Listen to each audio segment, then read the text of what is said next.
President. The senator from Texas. Madam President, just this week, we saw the college football national championship game. There are a lot of tremendous athletes engaged in tremendous feats of skill and strength. But I have to say, there wasn't an athlete on the field that demonstrated the flexibility that we are seeing in the United States Senate right now. We are today seeing Democrats in the Senate, with the active encouragement of President Joe Biden, engaging on not one but two partisan power grabs, and doing them both with a twist. Let me explain. Democrats are desperate to hold on to power. It's their number one priority. It's more important than anything else. It's more important than jobs in our economy to Democrats. It's more important than getting kids back to school. It's more important than defeating COVID. Nothing matters more to today's Democrats than stay in power no matter what. How do we know that? Well, the very first bill introduced in the House of Representatives, H.R. 1. It's a bill many of us call the Corrupt Politicians Act. It's a bill designed to keep Democrats in power forever. That was Nancy Pelosi's number one priority. The very first bill introduced in this chamber, S1, is likewise the Corrupt Politicians Act, a bill designed to keep Democrats in power forever. It is the number one priority of elected Democrats. When that failed to get sufficient votes to pass, Democrats shifted to option 1B. Option 1B has the same objective: keep Democrats in power forever, but it's through a little twist of a sleight of hand. Now, Democrats want to subject every significant decision concerning voting to the unreviewable, in most instances, arbitrary power of an unelected bureaucrat in the Federal Department of Justice. My state of Texas has 29 million people. Those 29 million people have democratic rights. They have rights to elect legislatures that reflect their views, their policies, their values. You know what Senate Democrats say? We don't care. We don't care what those 29 million people want. We, the Democrats, want to stay in power. So let's take, for example, photo ID. I have in my wallet my driver's license. Most people do. Voter ID is a policy that is supported by the overwhelming majority of Americans. Roughly 80% of Americans support voter ID requiring a driver's license to vote. 2/3 of African American voters support voter ID. It is overwhelmingly supported across the country. You know who doesn't support it? Elected Democrats. Sadly, every single Democrat in this chamber has been willing to go on board with proposals to strike down voter ID laws. And here's what the Democrats want to do. They want to say that even though the voters of Texas want voter ID, because we want elections with integrity, we want to know that if you come in and vote and say your name is John Doe, that you're not somebody else pretending to be that person. Congressional Democrats don't care. They want to have an unelected bureaucrat with the ability to strike that down. Likewise, ballot harvesting. Ballot harvesting is one of the most corrupt practices on this country. It's the practice whereby paid political operatives go and collect the ballots of other people. So, for example, you have a young operative from the DNC come into a nursing home and go room to room. Now, some of those residents may no longer be competent to make a choice. They may not be aware of their surrounding. But for an unscrupulous operative, that doesn't stop them. That operative can sit there and say, "Sir, ma'am, you want to vote for so-and-so, don't you?" Can fill out the ballot for them. And you know what? If there's some obstreperous senior in a nursing home who says, "Gosh, I really want to vote for the other guy," well, it's very simple for the unscrupulous operative to take that ballot. This ballot's for the other guy, and magically it ends up in the trash. Never gets mailed in. They can just mail in the ballots that they agree with, throw away the ballots they disagree with. There's a reason the majority of states have made ballot harvesting illegal. It invites voter fraud. By the way, Madam President, it wasn't long ago when people on both sides of the aisle recognized this. The most significant bipartisan effort examining voter fraud, the study of a bipartisan commission called the Carter-Baker Commission. Baker is former Republican Secretary of State James Baker. Carter is former Democratic President Jimmy Carter.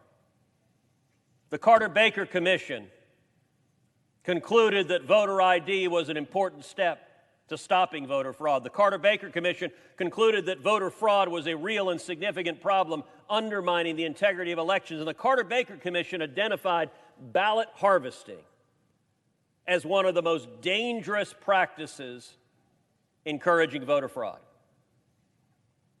As I said, the Carter-Baker Commission was former Democratic President Jimmy Carter. Hardly a right-wing Republican operative by any stretch of the imagination. It used to be, when sanity was permissible in the Democratic Party, that people would acknowledge the obvious. Unfortunately, we're in hyper-partisan times. And so today, Senate Democrats want to be able to have laws on voter ID, want to be having laws prohibiting ballot harvesting, struck down by one unelected bureaucrat. And by the way, who is that bureaucrat?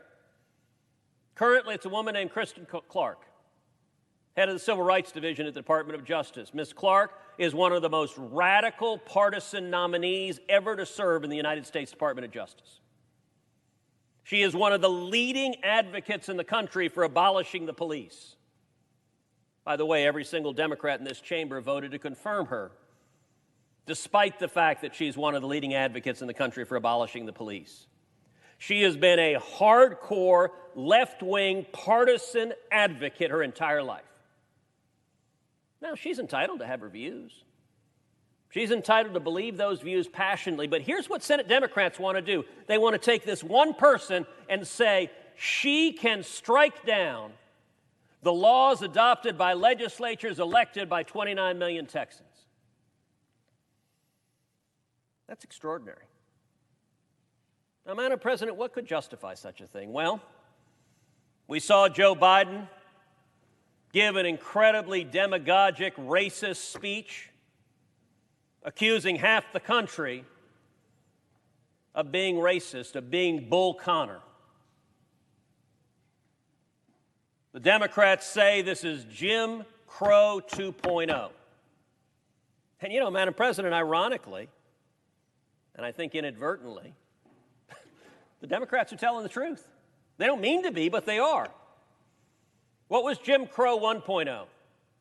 Jim Crow 1.0 were laws that were written almost exclusively by elected Democrats. You look at the authors of Jim Crow, they were Democrats, as were the founders of the Ku Klux Klan. And the purpose of Jim Crow laws was to do one thing: stop the voters from voting Democrats out of office. Because you look at the African Americans who were freed from slavery, they were electing Republicans.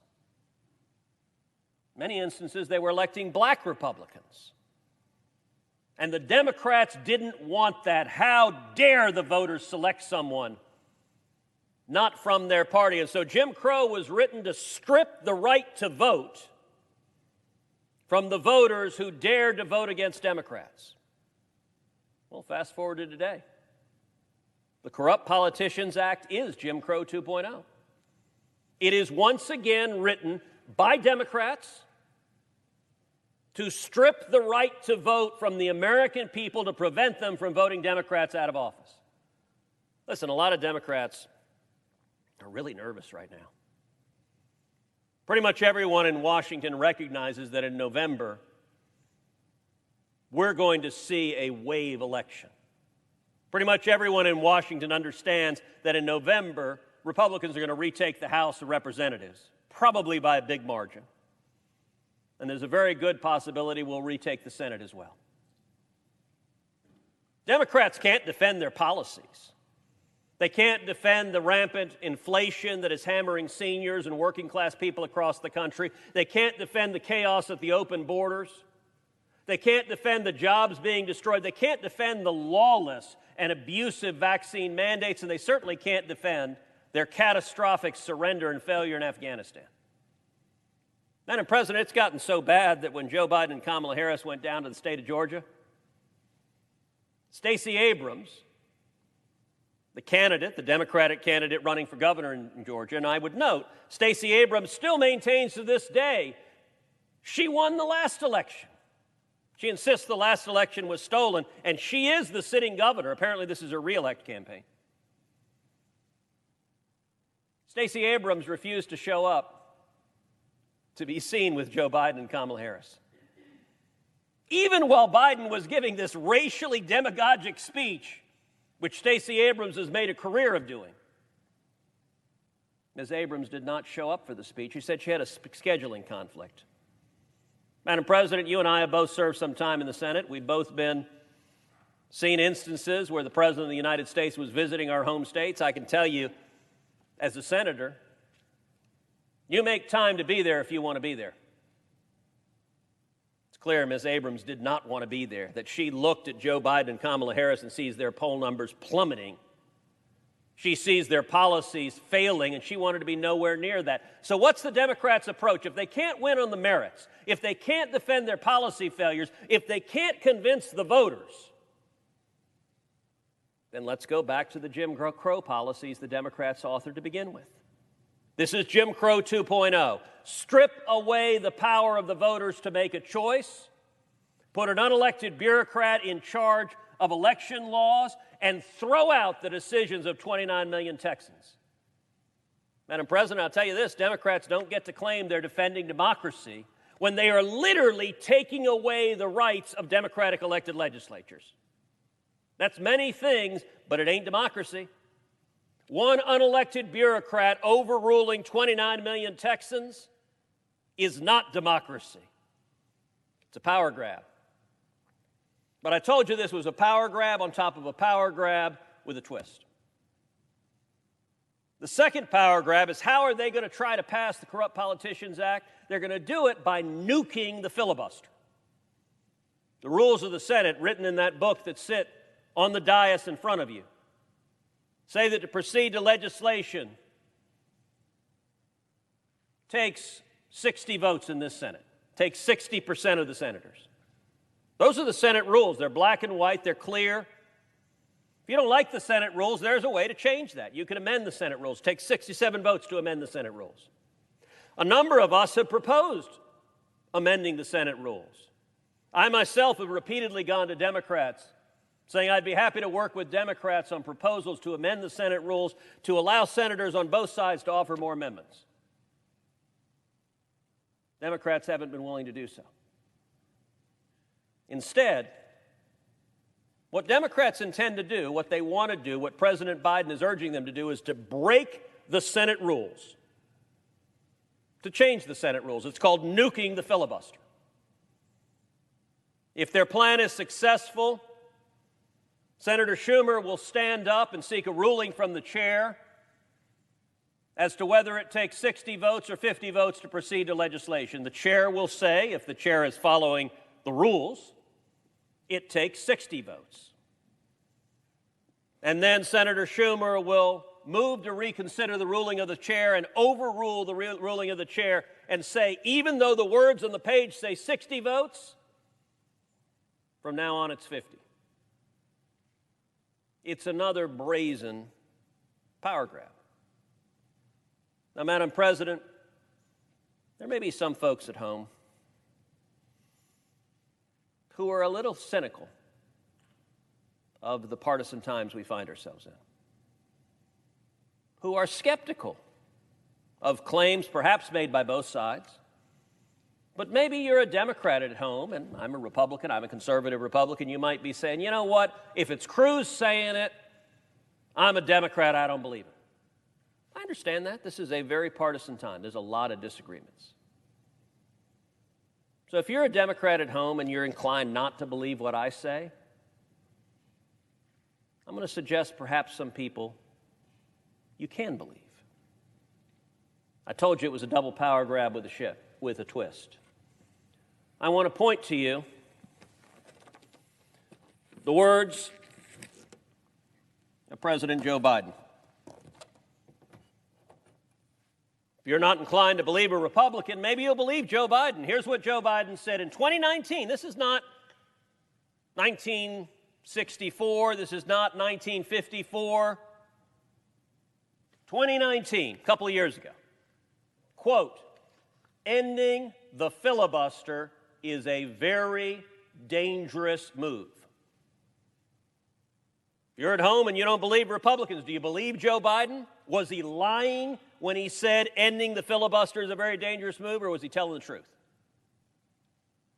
Because that's what Joe Biden said just a couple of years ago. Now maybe you say, well, he was in a campaign, people say things. You can't hold him to fault for saying that. That's not fair. Okay? All right, so now you don't believe me and you don't believe Joe Biden. But let's see if we can find someone else. How about someone who serves in this chamber right now? How about someone who is the Senate Majority Leader right now? How about Senator Chuck Schumer? If you haven't actually watched this speech, I'd encourage you, go pull out your phone and Google it. You can find it real easily. Senator Chuck Schumer in 2015 gave a speech. I'm going to read to you verbatim what he said. He said, they want, because they can't get their way, to change the rules midstream. All right, what would be the effect of that? You change the rules midstream, you nuke the filibuster. What would be the effect of that? According to Chuck Schumer, the effect of that, to wash away 200 years of history. That's what Schumer says is the effect. Washing away 200 years of history, that sounds serious. Anything else? They want to make this country into a banana republic, where if you don't get your way, you change the rules. Wash away 200 years of history, make this country a banana republic. That's pretty serious stuff. That ought to concern us, but at least that's the worst it gets, right? Well, actually, no. Schumer continued. It'll be doomsday for democracy if we do.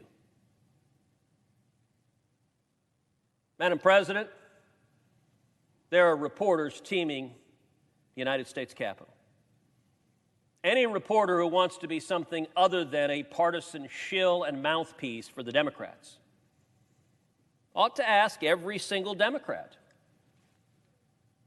Senator so-and-so, do you agree with Chuck Schumer that ending the filibuster will turn our nation into a banana republic? Do you agree, Senator so-and-so, that ending the filibuster would be doomsday for democracy? And by the way, if there are any reporters left who actually have journalistic ethics, you shouldn't just ask Joe Manchin and Kyrsten Sinema. Right now, they're the lone Democrats with the gumption to stand up for democracy. But you ought to ask all 50 of them, every single one of the Democrats. Do you agree with Chuck Schumer ending the filibuster is doomsday for democracy? And if not, why? Is it just that your team is the one that can't get their way? Now it's your side that wants to change the rules midstream. Now it's your side that if you don't get your way, you change the rules. Was Joe Biden lying in 2019? Was Senator Schumer lying in 2005? I don't know, you ought to ask them. A double power grab with a twist. Jim Crow 2.0, seizing federal elections, striking down the laws adopted by Democratic legislatures, putting an unelected radical leftist bureaucrat in charge of elections with more power, this one leftist bureaucrat, than all 29 million people in the state of Texas. doing so by breaking the Senate rules to change the Senate rules, and the twist is with a dose of hypocrisy, unusual even for this place.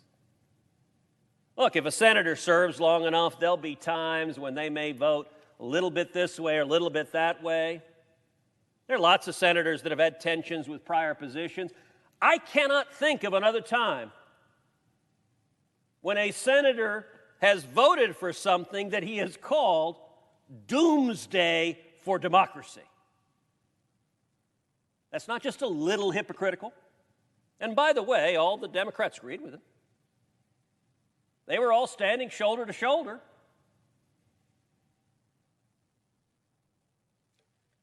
In 2005, when Senator Schumer said this, he was either lying or telling the truth. If he was lying, I guess you should ask him why he was lying. If he was telling the truth, I guess you should ask 48 Democrats who don't care why they're willing to vote for doomsday for democracy. You want to understand the dangers of this double power grab with a twist? Look no further than the vicious, partisan, divisive, hateful speech President Biden gave, insulting half this country, oddly enough, blaming Republicans for the sins of his own party, the Democratic Party, who wrote Jim Crow and founded the KKK. All of us were sitting outside in the Capitol when President Biden gave his inauguration speech, when he talked about unity, when he talked about healing. You want to see the vicious partisanship that ending the filibuster will produce? You saw it. A double power grab with a twist of hypocrisy. Madam President, if there is a Democrat in this chamber who gives a damn about democracy, let me urge you, don't vote for what your own leader has called doomsday for democracy. I yield the floor.